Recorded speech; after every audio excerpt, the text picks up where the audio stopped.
Inchiesta BPV, le parti civili del procedimento sono più di 5.000, fra loro c'è anche Banca Italia, è quanto deciso oggi dal GUP di Vicenza, che ha invece rigettato una settantina di richieste.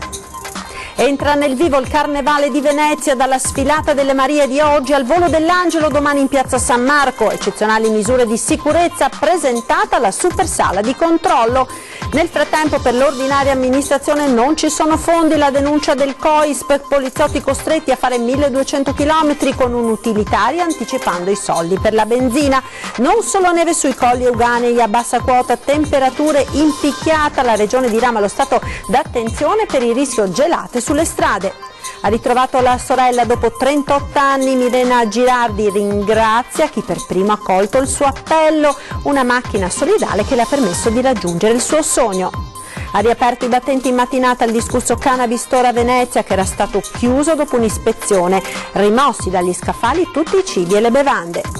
La storia incredibile di Rose, un bovaro del Bernese che ha allattato e cresciuto i 5 cuccioli di un'altra cagnolina morta poco dopo il parto, è accaduto nella Marca.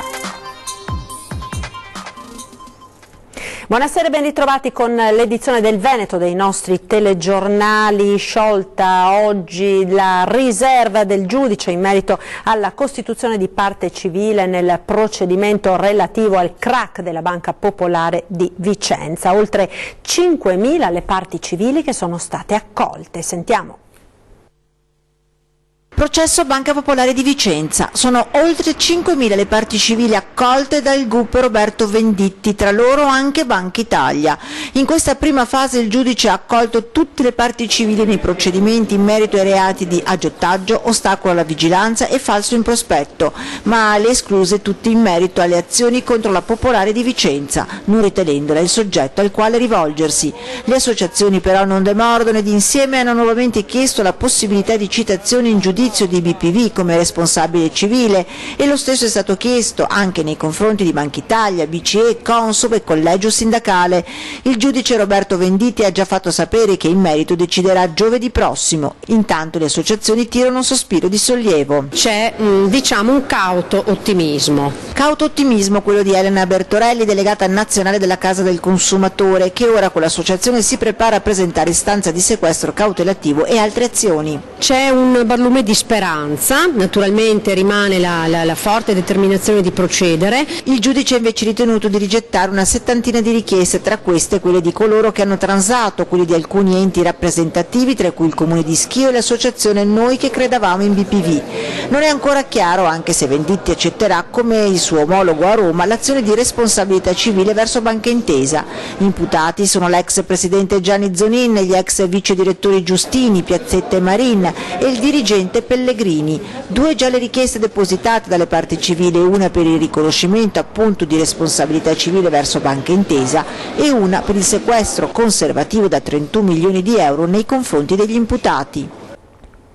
Ed ora il Carnevale di Venezia che entra nel vivo tra misure straordinarie di sicurezza. Domani il volo dell'Angelo in piazza San Marco, oggi presentato il dispositivo. Sentiamo. Bene, confermate dal MISIN in Borghese vi state dirigendo ai varchi.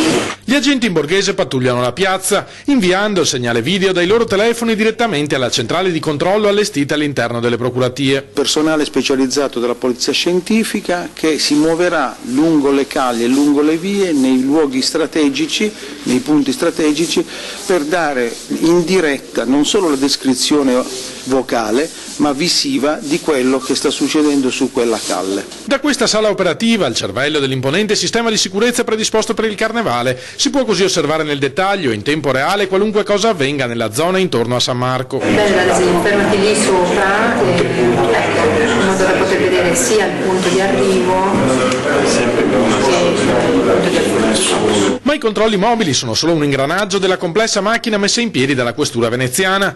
In tutta la città sono state posizionate telecamere fisse che consentono al personale nella sala operativa di controllare i movimenti della folla. Abbiamo la possibilità di seguire i flussi di persone dal Ponte della Libertà sino a Piazza San Marco per comprenderne i flussi e poter dare indicazioni direttive di chiusura non sotto Piazza San Marco ma a centinaia di metri prima. Questo dovrebbe impedire il ripetersi di situazioni spiacevoli come quelle avvenute lo scorso weekend alla festa veneziana sull'acqua, quando immediatamente fuori dalle transenne si era ammassata la folla di persone rimasta esclusa dall'evento. Arricchendoci di alcune piccole valutazioni difformi dell'ultima esperienza, si possa affrontare meglio la giornata di domani. Il consiglio per chi volesse assistere al volo dell'Angelo domattina alle 11 resta lo stesso, arrivare in piazza alcune ore prima dell'inizio dell'evento. I varchi saranno attivi dalle 7 e verranno chiusi non appena raggiunto il tetto di 20.000 persone. Questo dunque l'imponente dispositivo di sicurezza allestito per il Carnevale di Venezia, ma nel frattempo per l'ordinaria amministrazione non ci sono i fondi, la denuncia del COISP. Sentiamo. Tante volte siamo costretti a cacciare soldi noi per lavorare. Sicurezza tema cardine della campagna elettorale da destra a sinistra, ma la realtà, denuncia il sindacato di polizia COISP, è che i tagli alle spese stanno mettendo in grave difficoltà chi ogni giorno deve garantirla la sicurezza, con trasferte massacranti e soldi da anticipare, corsi di formazione obbligatoria, accompagnamenti e anche 1200 km in macchina perché soldi per l'aereo non ce ne sono. 4 persone che sono andate al Carmineo di Catania e per risparmiare soldi sono partiti con una Fiat Punto, fatto 1200-1300 km in 2 giorni, senza calcolare se la macchina con tutti questi chilometri regge o non regge, visti i chilometri che già hanno i nostri mezzi. Non so manco qual è stato il risparmio perché straordinario, in pratica lo dovevano pagare, hanno dovuto dormire e mangiare lungo il viaggio. Treviso-Catania, Treviso-Oristano, senza sapere se il denaro per mangiare e dormire verrà anticipato. Ci stanno persone che aspettano il rimborso di missione anche di anni. Come quell'agente mandato in trasferta a Roma con in tasca 20 euro di spese anticipate. I politici che vengono eletti vanno a vedere anche come lavoriamo noi e ci mettono in condizioni di poter lavorare senza cacciare i soldi noi e soprattutto cercando di retribuirci giustamente. Ed in questo contesto arriva l'appello del sindaco di Lonigo che dopo criminalità, incidenti, razzie nelle case lancia appunto un accorato appello alle autorità. Aiutateci. Sentiamo. 2 febbraio 2018, una giornata nera da dimenticare per i cittadini di Lonigo e per il suo sindaco. Una giornata costellata da fatti criminosi, dalla brutalità in famiglia, razzie nelle case e anche un incidente mortale. Si sente cinto d'assedio il primo cittadino Luca Rastelli che lancia via video cellulare un appello. Un accorato appello alle autorità.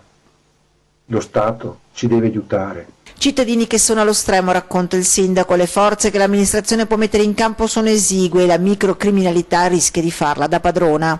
Le case che vengono quotidianamente invase da delinquenti per portarci via le cose più care e soprattutto la tranquillità. Non deve passare il messaggio, continua il primo cittadino, che l'hanno vinta loro, che la criminalità regna sovrana, per questo ha deciso di sfruttare in senso buono questo periodo di promesse di campagna elettorale per strapparne una anche lui per il suo territorio. Lo Stato, i prossimi parlamentari si devono impegnare per dare alle forze dell'ordine tutto ciò che serve per garantire la sicurezza a noi cittadini. Lonigo, piccola cittadina del Basso Vicentino o delle terre del Berico, deve essere aiutata. La cronaca, beccato mentre vende droga ad un 15enne, profugo arrestato ad Est, il resto della droga lo nascondeva nella struttura d'accoglienza che lo ospitava. Sentiamo. Arrestato mentre spacciava alcuni grammi di marijuana in centro ad Est, ma le riserve di stupefacente le teneva nascoste in una stanza della struttura d'accoglienza che lo ospitava. In manette un profugo del Gambia di 32 anni arrestato per detenzione ai fini di spaccio dei carabinieri mentre stava vendendo la droga ad un ragazzino di origini marocchine appena 15enne. I militari poi hanno perquisito la struttura d'accoglienza di Est gestita da una cooperativa locale. Qui hanno trovato altri 33 grammi di stupefacente già suddiviso in dosi. La droga si trovava però nella stanza di un altro richiedente asilo di 35 anni che è stato denunciato per il medesimo reato. La marijuana è stata sequestrata del pubblico ministero di turno presso la procura di Rovigo, ha disposto l'arresto del migrante con immediata scarcerazione. Ancora nel Vicentino, a Montecchio Precalcino, dove ieri si è verificato un grave incidente sul lavoro. Sentiamo. Montecchio Precalcino continua lo stillicidio degli incidenti sul lavoro. Grave infortunio alla Eco Martini di via Cavedagnona. Un operaio di 54 anni è stato colpito alla testa da una barra di ferro espulsa violentemente mentre stava lavorando alla sua postazione con una macchina trituratrice. Gravi le lesioni riportate. Immediatamente soccorso dai sanitari del SUEM, è stato trasportato all'ospedale San Bortolo di Vicenza, dove è ricoverato in prognosi riservata in condizioni definite critiche. Per gli accertamenti del caso sono lavori carabinieri e lo Spisal di Tiene, da chiarire se si è trattato di un malfunzionamento del mezzo o se purtroppo l'incidente possa essere stato causato da un errore umano. Chioggia capitale dell'accoglienza nel pomeriggio di oggi con la manifestazione Side by Side, marcia per l'umanità del Veneto che accoglie in corteo immigrati, migranti ed associazioni a pochi chilometri di distanza dall'ex base di Conetta, diventata simbolo di un certo modo di gestire l'accoglienza e immigrazione. Verso le 16 si sono messi in marcia da Piazzale Europa alla volta del centrale Corso del Popolo in pieno centro storico. È stata anche deposta una corona di fiori in laguna in corrispondenza dell'isola dell'Unione in ricordo di quanti tra i migranti hanno perso la vita durante i loro viaggi della speranza attraverso il Mediterraneo, senza dimenticare Patek, Sabalì, il Gambiano spirato in Canal Grande 2 anni fa e Sandrine, la giovane ivoriana deceduta dopo un malore accusato nell'ex base di Conetta. È proprio la questione dell'immigrazione, ovviamente su un fronte completamente diverso, è stata al centro di uno degli interventi del candidato di Casa Pound, ospite ieri sera 20:10. Sentiamo. Ambisce a entrare in Parlamento, per poter affermare idee che fino ad oggi sono state per esterne. esempio quali? Per esempio fuori dall'euro, fuori dall'Unione Europea in maniera immediata e unilaterale, stop a qualsiasi forma di accoglienza come l'abbiamo vista in questi tempi, cioè le porte aperte per chiunque, e alcuni provvedimenti per esempio che per noi sono vitali come la differenziazione fra banche commerciali e banche di investimento, quindi molti temi relativi all'economia e al sociale. Casa Pound rientra in quelli che sono i meccanismi della democrazia, quindi intanto quelle che sono le accuse di essere antidemocratici ricadono su chi semplicemente non vorrebbe che noi partecipassimo alle elezioni. Penso che sia non mia opinione politica personale, ma insomma oggetto di cronaca, che una certa area politica non ritiene opportuno che la nostra possa manifestare le proprie idee, quindi mi riferisco esplicitamente all'estrema sinistra. Non siamo violenti, se pensano di bloccarci fisicamente l'agibilità politica, ecco, noi questo non lo consentiamo e quindi siamo disposti a difenderci. Difendersi come? Anche fisicamente, sicuramente. Beh, sì, però questa è un'affermazione grave, cioè nel senso che se tu stai facendo la tua trasmissione e entrano in 10 tentando di picchiarti, io immagino che tu tenti di difenderti prima di tutto fisicamente, non come linea politica ma come atto naturale. E poi ovviamente ci sono tutte le procedure, le autorità preposte. E continuiamo con la politica. Ha presentato la sua candidatura al Senato l'ex sindaco di Verona Flavio Tosi, che vuole esportare a Roma, dice, l'efficienza del capoluogo scaligero. Concretezza, non la gara a chi la spara più grossa. In piazza Bra, Verona, la candidatura al Senato nelle file di Noi con l'Italia dell'ex sindaco Flavio Tosi, capolista nel collegio di Verona, Vicenza e Padova.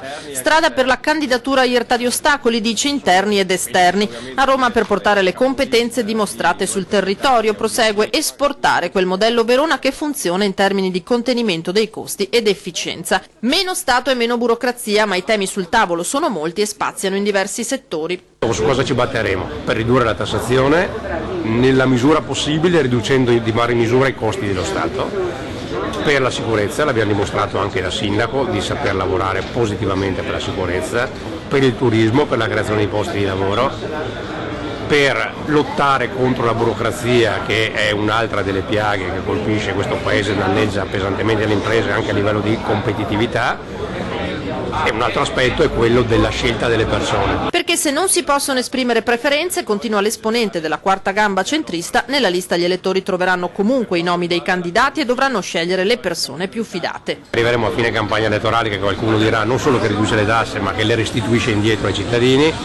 mentre invece le proposte devono essere sostenibili, anche perché se non vogliamo l'astensionismo dobbiamo avere una politica seria e che dica la verità agli elettori.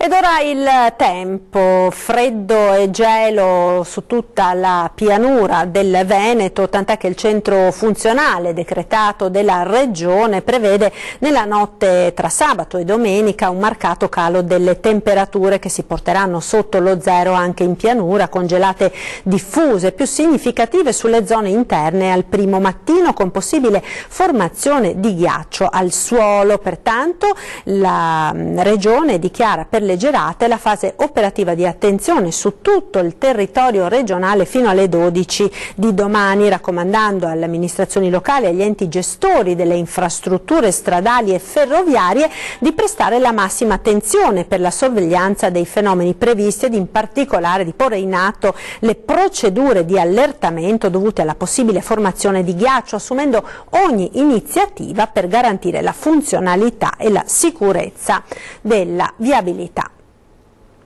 Veneto, Trentino, Alto Adige e Friuli Venezia Giulia hanno deciso di sostenere all'unanimità la candidatura di Verona per l'adunata nazionale degli alpini del 2020. Lo ha annunciato in una nota il presidente dell'ANA di Verona, Luciano Bertagnoli, che si sta impegnando per riuscire a coronare il sogno di riportare in riva all'Adige le penne nere di tutta Italia a distanza di 30 anni esatti dall'ultima volta. L'ultima adunata nazionale nella città scaligera risale infatti al 13 maggio del 1990, un traguardo dall'alto valore simbolico per gli alpini veronesi, ha detto il presidente dell'ANA, che proprio nel 2020 festeggeranno il centenario della fondazione della loro sezione. Ci fermiamo ora per qualche istante di pubblicità. A tra poco.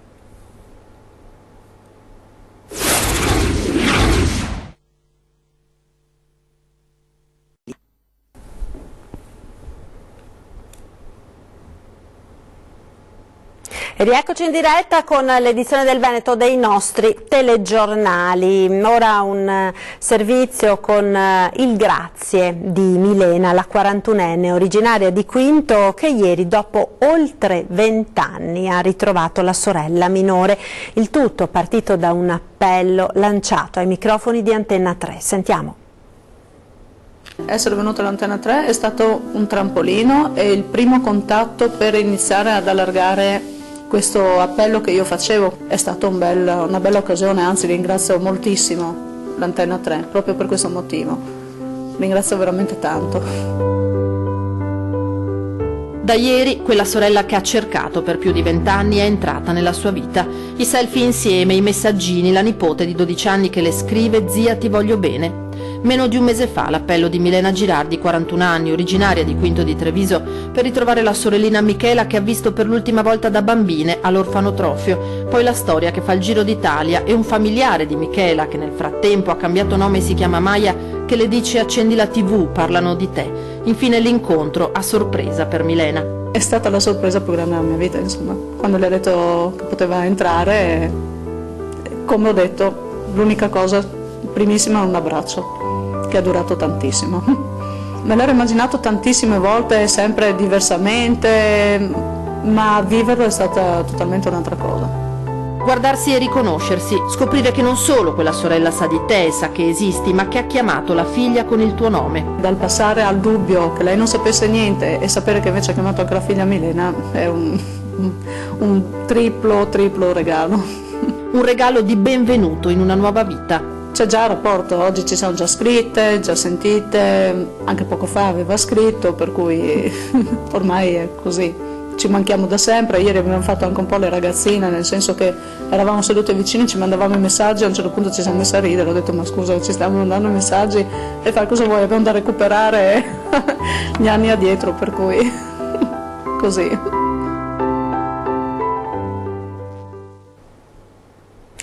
Cambiamo argomento, torniamo a Venezia con il nuovo colpo di scena nella vicenda del Cannabis Store nel centro storico. Sentiamo cosa è successo.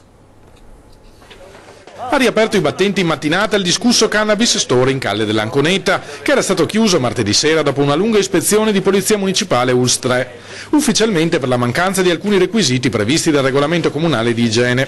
Ma in diversi, all'indomani dell'intervento, avevano avanzato l'ipotesi che la vera ragione fosse nella volontà moralizzatrice di chi non poteva accettare che a Venezia si vendesse della marijuana, seppur priva del principio attivo e assolutamente legale. C'è ipocrisia perché in realtà si è voluto colpire questa attività che di per sé sarebbe lecita in base appunto alla legge nazionale, e la si è voluta colpire cercando in modo spasmodico una qualche irregolarità. Noi siamo piccolissimi, ridottissimi e ridicolissimi, e però siamo grandissimi nel fare moralismi a noi stessi e agli altri. Tra le manifestazioni di solidarietà ricevute nei giorni scorsi dai titolari del negozio, anche quelle del Partito Liberi e Uguali e della bandiera dei radicali Marco Cappato, che aveva invitato tutti i veneziani a ribellarsi contro il provvedimento in nome della libertà. Un'insurrezione che fortunatamente non è stata necessaria. Il punto vendita ha rialzato le serrande dopo aver rimosso dagli scaffali tutti i cibi e le bevande. Mercoledì un incontro con l'ULS definirà con maggiore precisione le condizioni per esercitare le attività nel pieno rispetto delle norme. Nel frattempo una piccola folla mossa dalla curiosità ha già fatto capolino nel negozio. Ed ora la storia incredibile di Rose, un bovaro del Bernese che ha allattato e cresciuto i 5 cuccioli di un'altra cagnolina morta poco dopo il parto. È accaduto in una fattoria a Valmareno di Follina, nel Trevigiano.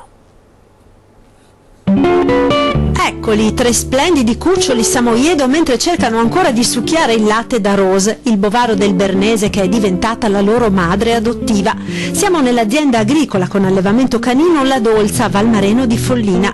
Suyei, la vera mamma di questi cagnolini, non ce l'ha fatta, è morta pochi giorni dopo aver partorito 5 cuccioli. Altri 2 erano morti rimasti incastrati nell'utero, sono stati estratti con un cesareo.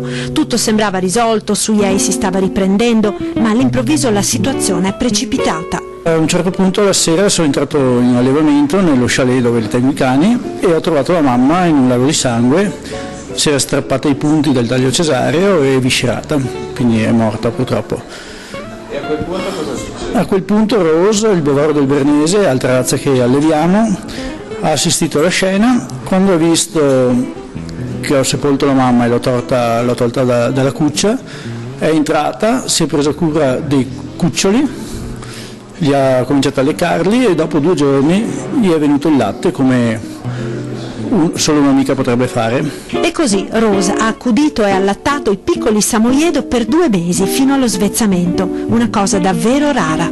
Io allevo cani da 18 anni per passione e adesso è diventato anche un'attività e non mi è mai successo una cosa del genere, anche se leggendo nei libri e sentendo persone più esperte di me dicono che la femmina capobranco, quando ci sono delle difficoltà nel branco, si prende cura della cucciolata e sostituisce la mamma. La nuova mamma bovaro ha svolto con incredibile amore ed attaccamento il suo compito di balia dei 5 batuffoli bianchi che ora sono cresciuti. 2 sono stati adottati, gli altri troveranno presto casa, chi restando qui alla fattoria La Dolza, chi altrove.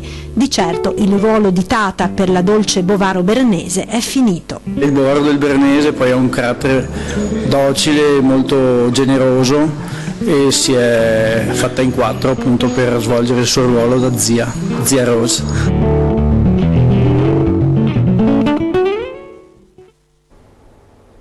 Ed è tutto, come sempre in chiusura ci salutiamo con le previsioni del tempo per la giornata di domani. Arrivederci, il meteo.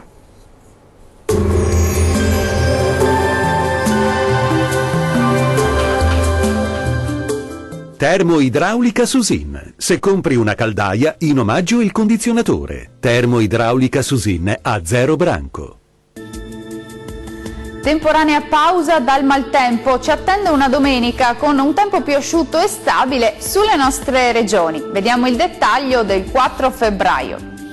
Sul Veneto torna ad essere stabile e asciutto, con locali foschie mattutine possibile tra il Trevigiano e il Veneziano, ma in rapido dissolvimento col passare delle ore. Soleggiato altrove con cielo poco o parzialmente nuvoloso.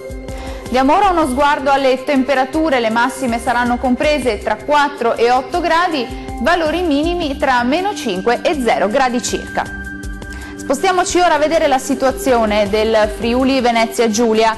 Anche sulla nostra regione sarà una bella giornata di sole, su tutti i settori il cielo si presenterà poco o parzialmente nuvoloso ovunque. Clima tuttavia un po' più freddo con temperature massime tra 6 e 8 gradi, minime tra -2 e 0 gradi. Concludiamo come di consueto con uno sguardo alla situazione del Trentino Alto Adige. Deciso miglioramento del tempo, sarà infatti una giornata asciutta e stabile su tutta la regione, ampio soleggiamento ovunque con cielo poco o parzialmente nuvoloso. Temperature massime tra 8 e 9 gradi, valori minimi tra -1 e 0 gradi. Il mare sarà generalmente poco mosso, i venti deboli da est sulle zone costiere e moderati al largo. Dal meteo è tutto, arrivederci.